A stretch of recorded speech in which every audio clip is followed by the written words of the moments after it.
પૂછતી જાવે હાથ કે મળે ક્યારે કબીર કે ધર્મદાસ કો કે ભેદી લીજો સાથ. જે ઈ વાતને જાણતો હોય ને ઈ વ્યક્તિને તમે ભેગો રાખો તો ઈ વસ્તુ મળે. તો એને કોણ ઓળખે? તો કે આપણા ગુરુ મહારાજ. બરાબર, એને ઈ ઘર જોયેલું છે એટલે આપણા હાથ પકડીને આ લઈ જાય કે જો આ ઘર ઈ છે. સમજાણું? એટલે કીધું કે ઈ દરવાજો કે એને થઈને જવું પડશે, નહીતર ભટકી જાવ. સમજાણ?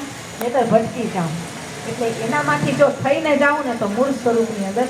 એટલે કીધું કે હાથ ફેલાવું તો તારી ખુદાઈ દૂર નથી, પણ હું માંગુ અને તું મને દઈ દે એ વાત મને મંજૂર નથી. મારે તારી પાસે માંગવું પડે? તને ન ખબર હોય? ઓ રોમ રોમ એ પિક્ચરનું ગીત છે.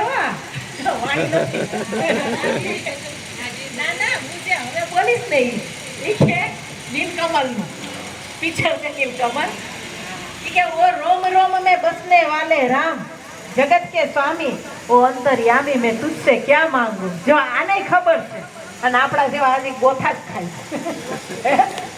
આપણા જેવા હજી ગોથા જ ખાય. આ પિક્ચરના ગીતમાં કીધું એ કે ઓ રોમ રોમ મેં બસને વાલે રામ, जगत के स्वामी हो अंतर्यामी में तुझसे क्या मांगू, तेरे किए को हम क्या देवे, भले बुरे का नाम, जगत के स्वामी हो अंतर्यामी में तुझसे क्या मांगू. એટલે અહીંયા નાઝીર સાહેબે કહી દીધું ને કે હાથ ફેલાવું તો તારી ખુદાઈ દૂર નથી, હું માંગુ તું મને દઈ દે એ વાત મને મંજૂર નથી. તને ખબર ન હોય આની અંદર પેલા વિચાર ઉઠે ને તો એનાથી વિચાર ઉઠે.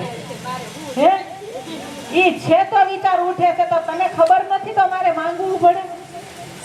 એટલે આ રોમે રોમ ની અંદર રણુકાર કરી રહ્યો છે ને ટોટલી વસ્તુની ખબર છે કે હું ક્યાં છું, હું કરું છું, હવે પછી હું શું કરીશ. એટલે કબીર સાહેબે કીધું કે ખોજી હોય તો તુરંત મિલ જાઉં, પણ ખોજી બનવું પડશે. હમણાં કાંઈક વસ્તુ લેવી હોય તો 2-3 મીઠિયા મથામણ થાય ને. હમણાં દિવાળીની ખરીદીમાં જોજો વહેલું કામ થઈ જાય અને ભાગશું કાં તો કે ખરીદી કરવી તો કેટલી ગઠામણ હોય છે આપણે. હે તો આની માટે ખોજ તો જોહે ને. ગુરુ મહારાજે એક ઘર બતાવ્યું કે આ ઘર તમારું. નિત્ય ઉગવા માટે શું જોહે? તો રેણી દીધી મન કર્મ ને વચનથી. કઈ રીતે? હવે આપણે તન મન ધનથી નથી દીધા, ધ્યાન રાખજો. ગુરુના બાળકો હોય ઈ અને જેણે દીધા હોય ઈ. બાકી વાત કરી હોય ને ઈ નહીં. જેણે ખાલી વાતેથી દીધા હોય ને એની માટે નહીં, પણ જેણે જેમ છે એમ દીધા હોય ને ઈ તનથી, મનથી અને ધનથી એ તો ગુરુ મહારાજને અર્પણ જ છે. પણ હવે એ જીવે ને તો કેનાથી જીવે? તો ગુરુ મહારાજ આપણને શુદ્ધ કરીને પાછું દે. તન મન ધન ન દેતા. યાદ કરજો, મન કર્મને વચન આપે, રેણી આપી દે હવે તું આનાથી જીવે. એમ આપણે મન કર્મને વચનથી જીવી રહ્યા છે. એટલે અહીંયા હરિશ્ચંદ્રએ કહી દીધું કે બોલવું બદલાય નહીં. ગુરુજી દેવાઈ ગયું. સપનામાં મારી તો હાજરી હતી ને. કંચનબેન હવારે તો જ બોલી શકે કે મંજુબેન મને તમારું સપનું આવ્યું, તેની હાજરી હતી. એ તો કોને ખબર હતી? ભલે ને બોટી હું પણ ઈ તો હતા ને. ઈ હુઈ જાય તો ક્યાં જાય? ઈ હુઈ જાય તો ક્યાં જાય? હવાર પડે તો કે હાલો રામનાથે. એટલે ઈ હુતો નથી. સમજાણું? ઈ નો હોય. કદાચ ઈ શ્વાસ એમ કહી દે આપણને કે હું જન્મો છું. આ બોડી મંજુબેન નું જન્મ ત્યાંથી 46 વર્ષ ત્યાં હું અવિરત ચાલુ છું. તો મંજુબેન હુતા તો થોડીક વાર હું હુઈ જાઉં તો શું થાય? આમાં શ્વાસ એમ કહી દે કે મિનિટ માટે હું હુઈ જાઉં તો શું થાય? આપણે સમજી હતી ને તો હું તો નથી. વિચાર તો કરો. હે અવિરત જાગે, રાતના સૂતા જાગતા બેસતા ઉઠતા. આપણે હું સૂતી હોઉં, આપણે સૂતા હોય, બાજુમાંથી નાક વહી હોય, ત્રીજી વ્યક્તિ જોતું હોય, તમને રાતે કાંઈ ના કહે કે ભાઈ કાંઈ કનડગતિ નથી કરતા, રહેવા દે. હવાર પડે એમ કહે કે બેન તમે પૂછતા હતા ને તમારી પાસે નાક છે, ત્યારે તમને ફાર પડે. ત્યારે હે ત્યાં આપણે એમ કહે ત્યાં કાં ફાર પડે, રાતે કાં ફાર ના પડે? કારણ કે આની અંદર તમે નહોતા. આ બોડી છે ને સ્થૂળ છે, અંધારું, પણ સૂક્ષ્મમાં તો તમે છો અંધારું. એટલે બહુ મહાપુરુષની એક વ્યાખ્યા છે મહાકારણ સુધી. પણ આપણે સ્થૂળની અંદર વ્યવહારની અંદર નીચે આવી જતા હોય તો સૂક્ષ્મ ને કારણ ને મહાકારણની તો હું વાત કરી. નજીવી એક શબ્દ એવો આપણને લાગી જતો હોય તો બીજાના ચિત્તમાં ચટકો લાગ્યા વિના કેમ રીતે કીર્તાર. આ 21મી ઈયળની ભમરી બને તો નરને કેટલી વાર. તો આપણને કોઈક માઠો શબ્દ બોલી જાય તો બીજા દિવસે આપણે ફોન દ્વારા બોલીને ત્યારે હક વરે. સાચું ખોટું? એ તરત આપણને લાગી આવે. તો મહાપુરુષોના શબ્દ એક આપણને ક્યાંક ખૂચી જાય ને, ભગવાન બુદ્ધ એને 5 જગ્યાએથી ભિક્ષા લેવી ને એ એનો ધર્મ હતો. એટલે જાતા તો 4 ઘરેથી ના આપ્યું તો 5મો ઘર કે અહીંયા હોય હું તમને દઉં. એટલે એ ગયા ને લેવા તો ભિક્ષા પાત્રી એમ રાખ્યા ને એટલે કેટલી ગાળું દીધી. એના ભેગા 5 એના શિષ્ય હતા અને પછી થૂકી ગયા એના. તો ભગવાન છે ને આમ હાલતા થયા ભગવાન બુદ્ધ. એટલે ઓલા લોકો ખારા થઈ ગયા, બોલવા ગયા ને કે રેવા દો હાલો. એટલે જય વિજયના આનંદ ને બધા હતા ને ઘરે આવીને કે પ્રભુ તમે નથી બોલતા, અમને તો બોલવા દીધું હોત. કે એને શું કહ્યું? તો કે તમને એટલી ગાળો દીધી ઉપરાંત આમાં થૂકો એ કે મેં લીધી નથી. જો સાંભળો, એને જેટલી ગાળો દીધી ને મેં લીધી નથી. એટલે આ વસ્તુ તમે મને દો, હું ના લઉં તો કોની પાસે રહી? તમારી પાસે છે ને. તો એને જેટલી ગાળો દીધી ને મેં લીધી નથી તો કોની પાસે રહે? કે એની પાસે. તો એની પાસે રહેવા દો ને. આપણે શું કરવાને લેવી જોઈએ?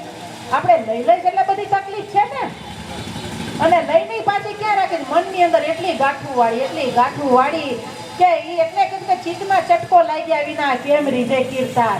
તો ચિત્તમાં એ વસ્તુનો ચટકો લાગી જાય, પણ સદગુરુના વચનનો, મહાપુરુષોના વચનનો ચટકો કેમ નથી લાગતો આપણને? જો એ જેથી લાગી જાય ને તો અહીંયા બેડો પાર થઈ જાય. 21 દીમાં ઈયળ એટલે કાંઈ ન કહેવાય. છાણ ને વિષ્ઠામાં થતી હોય, ત્યાં જ થાય ને એની ઉત્પત્તિ. ઈયળની ઉત્પત્તિ ક્યાં થાય? હળેલી વસ્તુમાં થાય. બરાબર. પણ એવી એક ભમરી આવે કે જે સામે શોટ મારે ને એ જ ઈયળને ઉપાડે.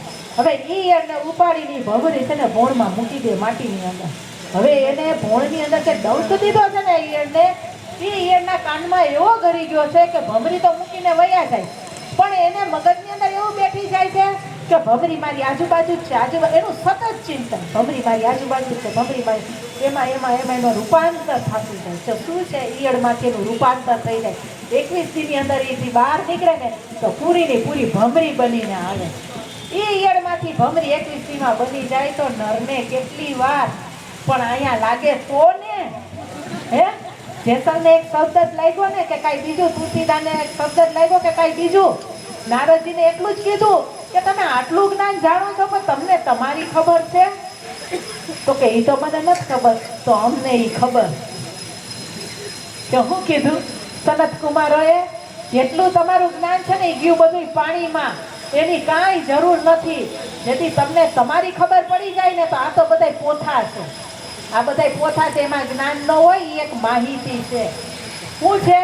યાદ રાખજો, એ બધી એક માહિતી છે, એક નકશો છે, એક મેપ છે ત્યાં સુધી પહોંચવા માટેનો. પણ જેથી એ મંજિલનો આપણે આપણે બધા સફર કરી છે, બેઠા છે. તો જેથી મંજિલ આવી ગયા પછી હાલવા પડું, દોડવા પડું ન રહે, સ્થિર થઈ જવાનું છે. કારણ કે આવી ગયું. મારે તમારે ઘરે આવતો હળિયું જ કાઢી રાખવું આ શેરીમાં. આવી ગયા પછી હળિયું ના બેઠી ગઈ, સ્થિર થઈ ગયું. કારણ કે જ્યાં મારે પહોંચવું ત્યાં પહોંચી ગઈ. બરાબર. એમ ગુરુ મહારાજે ત્યાં પહોંચાડ્યા ત્યાં પહોંચી ગયા. પછી સ્થિરતાની જરૂર છે. એટલે હવે શું કરું? નારદજી કહે તો ગુરુને કરો. આ બધું લોક મારેલું તમે વાંચો. આ તાળા દીધેલી વસ્તુ છે બધી. વેદમાં ભેદ છે, હું બ્રહ્માસ્મિ, પણ તાળું છે. એમ વાંચી લેવાથી હું બ્રહ્મ થઈ જાઉં? તત્વમસી એ તું જ છો એમ ખબર પડી જાય કે એ તું જ છો એમ ખબર પડે તો કે એની માટે ગુરુની જરૂર પડે. પછી ગુરુ મહારાજના શરણે ગયા તો કોને બનાવું? જાઓ મૃત્યુલોકમાં ખારવા, એને બનાવો. તો કે ભીમરને મારે કેમ બનાવો? તો માછલા નાચે પણ તમે જાઓ તો ખરી. ત્યાં ગયા. હવે ભીમરનું કામ શું હોય? પીવું ને મચ્છું કાપી એનો કામ હોય. હે પણ તમે જાઓ તો ખરી. જાઓ, તમે જે પ્રસાદીમાં દઈને એ લઈ આવજો. ભીમરે એની રીતના બધી રીત કરીને દીધી. પ્રસાદીમાં હું દીધી? મચ્છીનો કટકો દીધો, એક માછલીનો કટકો દીધો. ઓલાનો આમાં હાથ ધ્રુજે છે. સનત કુમારો કઈ પ્રસાદી લેવા એટલે આમ ઘા થઈ ગયો. તો હજી તમને સમજાણું નથી. હજી તમને નારદજી સમજાણું નથી. કારણ કે આમાં શું છે, આમાં શું છે, આમાં શું છે સમજાણું તો એમાં એ નથી. એમાં એ નથી તો તમારો કેમ હાથ કાપવા માંડ્યો? જાઓ પાછા. પછી બીજી વાર ગયા અને સમજીને આવ્યા કે હવે મને નક્કી થયું. એટલે અહીંયા કબીર સાહેબે કીધું કે પોથી પડપડ જન્મવા પંડિત ભયા નાખો. આ 4 વેદમાં ભેદ છે પણ લોક છે અને એની ચાવી સદગુરુના હાથમાં છે. એટલે જ્યારે સદગુરુ મહારાજ લોક ખોલી દઈને પછી ખજાનો લૂંટવા જેવો છે. અને જો તોય રેણીથી અને વિવેકથી આપણને આવડે ને તો બાકી આ દીધું અમૃત અને તે પીધું પાણી, એમાં ગુરુ શું કરે? તને તો અમૃત જ દીધું હતું, પણ પાણી સમજીને આપણે પીતા હોય તો એનું શું? આપણે ગુરુ મહારાજને તો કંઈ કહેવાય નહીં કે તમે આને હરખો સમજાવ્યું ને મને ન સમજાવ્યું આને. ગુરુ મહારાજ એક હરખો પારસ ને ગુરુ મેં ભરો અંતરો જાણ. આ પારસને છે ને એ આ કંચન કરી દે પણ પારસ ન કરે, જ્યારે ગુરુ તો પોતાના જેવો બનાવી દે, બનાવે જ ને. તો હવે એમાં ભેદ હોય ન હોય, પણ વિચાર કરી લેવો કે વાત ક્યાંક આપણામાં આવે છે, આપણા હાલવાની રીતમાં ક્યાંક વાંધો આવે. બાકી ગુરુએ જે વાત દીધી ને એ 100 ટચનું સોનું છે, પણ એને વાપરતા આવડવું જોઈએ આપણને. તમને લોટ દવ એમાંથી તમે પૂરી બનાવો, પછી રોટલી બનાવો, પછી શીરો બનાવો, લાપસી બનાવો, એ કઈ રીતે કેમ બનાવવું ની તમારા હાથની વાત છે. ગુરુ મહારાજે તો એક વસ્તુ આપી દીધી તમને, હવે આમાં તમારે વાપરવાનું છે, કઈ રીતે વાપરો છો એ આધાર આપણી ઉપર છે. એટલે ગુરુ છે ને, ગુરુ એ ધ્યાન રાખજો, આ મનુષ્ય શરીરની અંદર કરવા જરૂરી છે.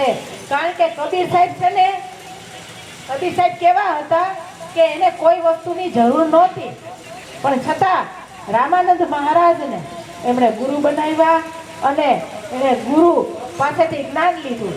અને રામાનંદ સ્વામી એટલું કીધું, એટલે રામાનંદ સ્વામી પાસેથી જ્ઞાન લીધું એને, અને પછી તો ભક્તિ દિલાવર દેશને લાયા રામાનંદ. એ કે પ્રગટ કીની કબીરને 7 દીપ ને 9 ખંડ પ્રગટ કરી નાખી. 7 દીપ ને 9 ખંડ ક્યાં છે ખબર છે ને આપણને? હે, અહીંયા 7 દીપ ને 9 ખંડમાં અમુક જગ્યાએ ઓળખે ને અમુક જગ્યાએ નથી ઓળખતા, એ નહીં હો. આ 7 દીપ ને 9 ખંડમાં પ્રગટ કરી નાખી.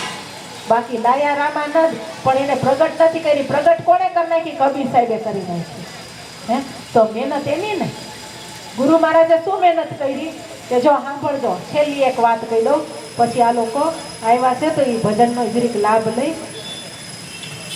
કે મન મટુકી ને તન રવાયા, આ મારો સદગુરુ ફેરણ હારા, માખણ માખણ મેં ખા ગયો, છાસ પીઓ તું સંસાર. હે, તો તૈયારી કોને કરી દીધી? સદગુરુ મહારાજે. જો ધ્યાન દેજો, મન મટુકી ને તન રવાયા, એટલે મનની અંદર સતત મંથન, સમુદ્ર મંથન જેમ થાય છે. મન મટુકી એટલે તનથી મન મોટું છે એ નક્કી થાય, બરાબર? મટુકી મોટી હોય તો જ અંદર રવાયો જાય ને. તન રવાયો છે અને મન મટુકી છે તો મન તનથી મોટું છે એ નક્કી થાય. એટલે કે મન મટુકી તન રવાયા, મારો સદગુરુ ફેરન હારા, આ માખણ માખણ મેં ખા ગયો, છાસ પીઓ તું સંસારા. તો ગુરુ મહારાજે તો આપણને આખું એટલે આખું વલોણું કરીને દીધું છે.